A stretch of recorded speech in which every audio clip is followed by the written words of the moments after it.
A partir da grande crise hídrica de São Paulo, essa dimensão da crise dos recursos hídricos tomaram uma proporção de novos debates e novas, vamos dizer, estudos, pensando em novas tecnologias que pudéssemos trabalhar essa dimensão da água de reuso e também pensando em como ampliar a capacidade hídrica para que a gente consiga botar cada vez mais água de potabilidade e também água de reuso para os nossos sistemas, seja humano, seja da agricultura, da indústria e do comércio. E aqui nós temos o João Paulo Capobianco, que tem toda uma experiência da dimensão ambiental, especialmente em São Paulo, e nosso presidente da Compesa, Roberto Tavares, que tem tido um papel fundamental de pensar o desenvolvimento da gestão da água em Pernambuco.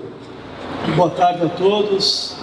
Realmente é bastante inovador esse modelo, muito agradável essa ideia aí de fazer You Planet aqui na rua. Estou falando muito interessante, não numa sala fechada. Muito bom, Sérgio. Parabéns. Bom, esse tema da água é engraçado, né? Mas você vê que é um tema que, na verdade, a gente não liga muito para esse tema, é um tema que é pouco falado, né? A gente só lembra da água na seca. E a primeira coisa que a chuva, quando chega, lava, é a memória da seca. Então a gente lembra do problema, depois chove, a coisa acabou, né? E o que nós vivemos hoje é que talvez, se a gente pensar que o Tasso falou muito do ciclo do carbono, que leva ao aumento da presença de gases de efeito estufa na atmosfera, que leva ao aumento da temperatura, que provoca os chamados eventos climáticos intensos, chuvas, secas, marés altas, essas coisas todas que nós estamos já acostumados a conviver no dia a dia. Mas se a gente olhar do ponto de vista de uma atitude nossa aqui, todos nós aqui, que eu acho que é uma atitude permanente, é como nós não estamos preocupados com algo que é vital para nós, absolutamente vital, sem isso a gente não vive, diferente das mudanças climáticas, que mostram um cenário muito ruim para frente. Mas tem uma questão que é no presente, que é a água, né? A água tem um ciclo natural, né? Você tem o ciclo, ela vai, evapora, forma as nuvens, chove, alimenta os cursos d'água, volta para os oceanos, evapora, ou seja, um ciclo perfeito, onde colabora a evapotranspiração das plantas, ou seja, é um ciclo fechado. A água, ela é um recurso teoricamente infinito no ciclo natural, mas nós transformamos a água num recurso finito. Por quê? Porque a gente rompeu esse ciclo, né? Ao degradar a água, ao contaminar a água, nós tornamos a água adequada para a vida cada vez mais reduzida. Portanto, a água hoje, por uma atividade do ser humano, ela se transformou num recurso finito, cada vez mais escasso. Então esse é um primeiro conceito que a gente precisa sempre ter em mente quando fala da água, né? Eu acho que o grande desafio que as novas tecnologias, já que é o assunto dessa mesa aqui, se deveria enfrentar, era de contribuir para que a gente consiga voltar a ter um ciclo da água de fato funcionando. Pensar o caso de Recife aqui, nós estamos numa cidade com 1.600.000 habitantes, né? O que seria o certo? Né? Estamos aqui com o diretor da empresa que cuida da água e do saneamento. Recife, São Paulo, Rio de Janeiro, Londres, todas as cidades do mundo, tivesse um ciclo fechado. A água que eu uso, ela volta a montante da onde eu coleto, né? Ou seja, como é que deveria ser? Eu uso a água, devolvo ela no rio na mesma quantidade, né? De forma que eu vou usar sempre a mesma quantidade, eu vou devolver água sempre na mesma quantidade, e, portanto, eu nunca vou ter problema de água, a não ser que haja uma queda na chuva, que aí já vem as mudanças climáticas, mas que aí é um problema que está além dessa questão da gestão da água. Bom, por que eu estou dizendo isso? Porque o grande problema que nós enfrentamos hoje no Brasil é que não só nós não operamos para que esse circuito seja fechado, para que haja um ciclo completo da água, como a gente sequer atende a sociedade brasileira nos padrões adequados de água e saneamento. Hoje no Brasil, mais de 30 milhões de pessoas não têm acesso à água de qualidade, água tratada. 30 milhões significa metade da população da França. Metade da população da França que vive no Brasil não tem água encanada. E 100 milhões, quase o dobro da população da França, um pouco menos, não tem acesso à coleta de esgoto. Então nós vivemos um drama no Brasil que é algo absolutamente inacreditável. Quer dizer, nós não oferecemos aos brasileiros uma questão mais fundamental e básica diz respeito à vida das pessoas. Vocês sabem que o que acontece com... Nós não coletamos, olha só, nós não coletamos esgoto de 100 milhões de brasileiros. Então nós coletamos de outros 100 milhões, que são 200 milhões de brasileiros, então de 100 milhões a gente coleta. Só que desses 100 milhões que a gente coleta, 50% a gente não trata. A gente coleta, tira da casa do sujeito, né, do cidadão, e joga no rio, né? Joga na natureza. Então esse contato direto ou indireto com o esgoto, direto é aquele cidadão que não tem coleta, então o esgoto corre na rua, contato direto. Indireto é o cidadão que tem o esgoto coletado nesse prédio, mas se contamina com o esgoto que foi jogado no rio. Esse é o contato indireto, né? Isso é responsável no Brasil por mais de 350 mil internações por ano de crianças e adultos por infecções intestinais. E tem um impacto tremendo no aprendizado, na capacidade do aprendizado e impacto tremendo na capacidade de trabalho. Portanto, é um drama social terrível. Portanto, o que nós temos que fazer? Nós temos dois desafios simultâneos. O Brasil enfrenta dois desafios simultâneos nessa questão. Uma é universalizar o acesso à água e a coleta e tratamento de esgoto.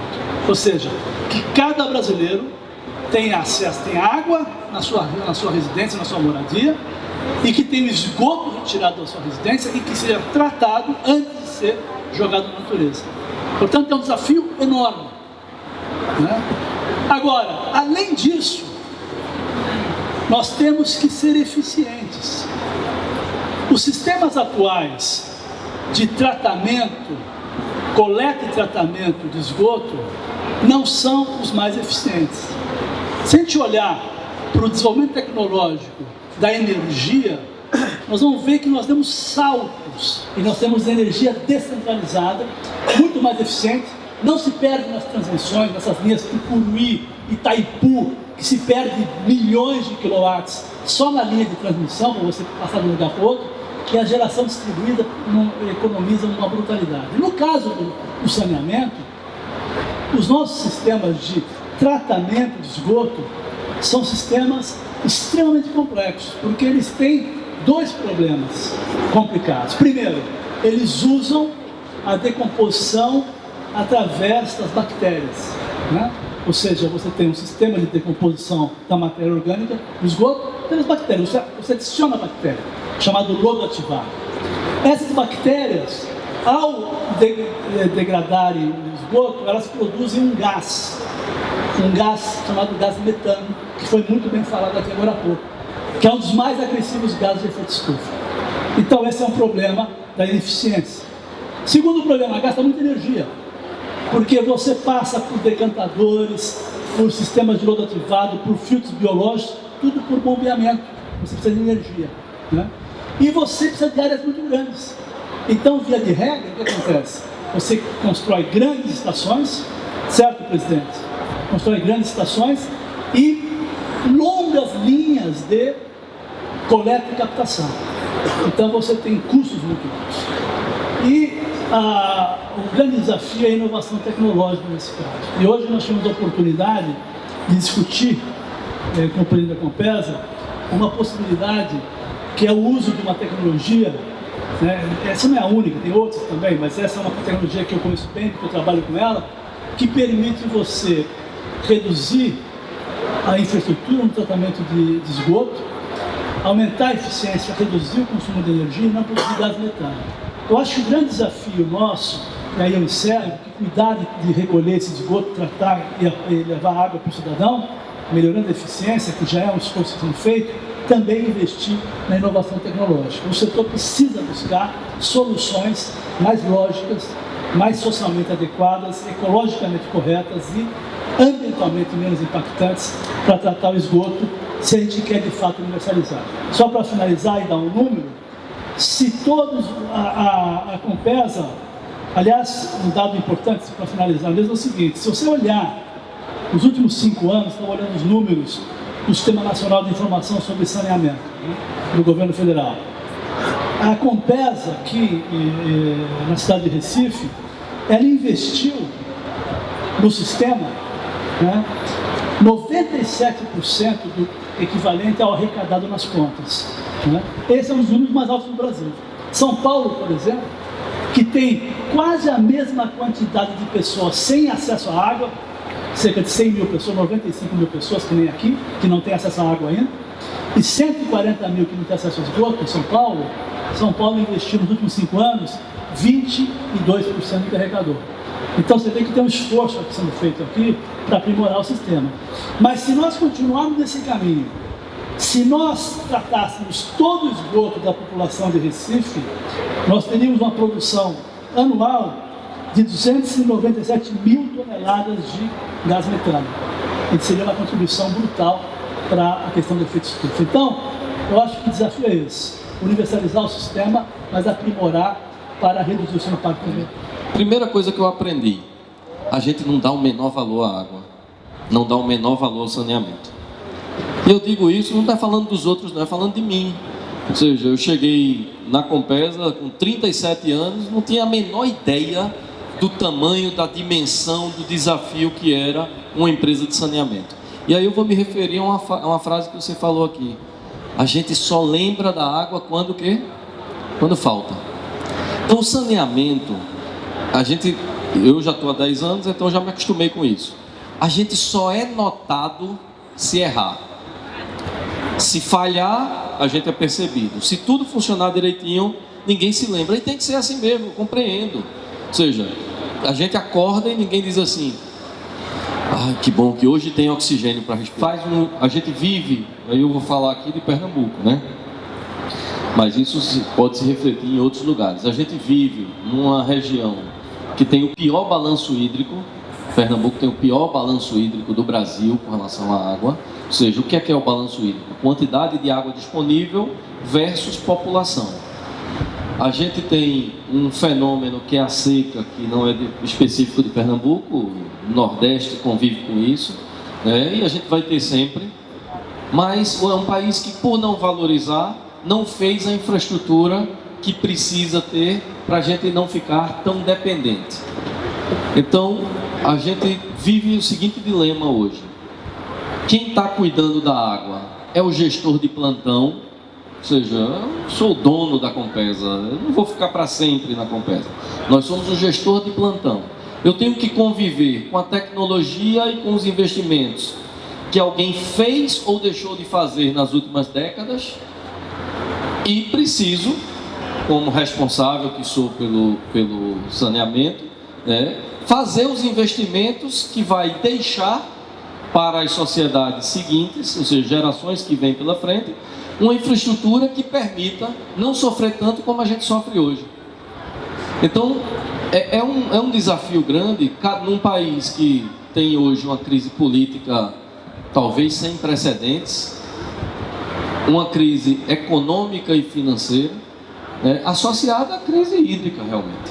Então, ou seja, é um conjunto de fatores negativos que promovem, que dificultam o processo, mas a gente ao mesmo tempo começa a dispor de mais tecnologia. E a gente está tentando trazer para dentro do sistema. Ou seja, nós temos hoje, a exemplo de vários aplicativos que facilitam a vida do cidadão, nós temos hoje um aplicativo chamado Compesa Mobile, que é um aplicativo onde a pessoa vê um vazamento na rua, um extravasamento de esgoto, ela pode tirar foto, ela pode mandar isso para a gente, não precisa ligar para 0800, e a gente recebe essa informação com muito mais qualidade do que uma informação que entra pelo 0800.